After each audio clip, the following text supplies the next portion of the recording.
I've always had friends who are older than me. And I could see a lot of them in the most successful careers, successful jobs, beautiful partners, whatever it was. But I saw a sense of lack of fulfillment, meaning, and purpose in their lives. And I've always been an observer, and I would see these people who are like 5 years older than me, 7 years older than me, maybe 10 years older than me. And I'd be watching them and go, is that the life I want? And often the advice I give to people today is fast forward where you are, look at yourself in 10, 15, 20 years time, and ask yourself the question, is that where I want to be? If you're in a company, look at the person who's 20 years ahead of you and ask yourself, is that where I want to be? If you're in a startup, look at where other startups have got to in similar roles and go, is that where I want to be? And if the answer is no, then you need to find a new path. And for me, the answer at that time from observing was no. The path that my parents or society or the university I went to or the community I had that was carving out for me, it didn't feel like the path for me. So I was almost seeking an alternative or a new path.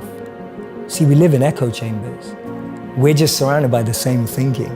How often do you bump into a monk? You know, it just doesn't happen. No one has a dinner party and goes, oh yeah, we just invited the monk, from town, like the local monk. Like no one ever does that. And so we meet people who are just like us most of the time.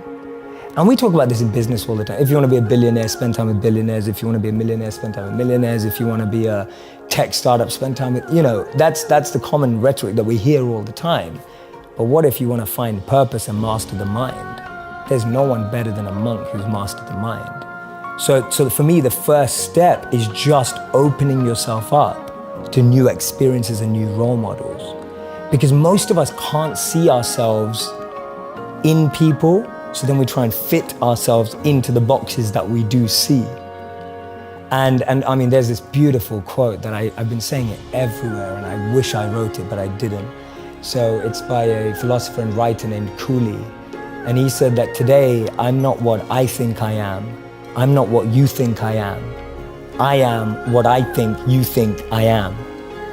Right? And just let that blow your mind for a moment. It's so powerful. I'm not what I think I am. I'm not what you think I am. I am what I think you think I am. So we live in this perception of a perception of ourselves. Hence, my identity is made by what my parents think I should be. My identity is made up by what my college or university thinks I should achieve. While you're living in that bubble and that echo chamber, getting to what you really want to do is impossible because maybe that just doesn't fit. And I think so many people feel that way today, that they don't fit into the current education system. They don't fit with the 3 or 4 or 5 careers that you're taught exist. So that process of self-excavation and actualization first requires being exposed. You can't be what you can't see. If I never saw a monk, I would never have wanted to be a monk. If I never meet a billionaire, I wouldn't want to be one because I wouldn't know what that feels like. I don't know what it looks like. I don't know what it takes. And I think that's the biggest challenge of our society, that we're not exposed.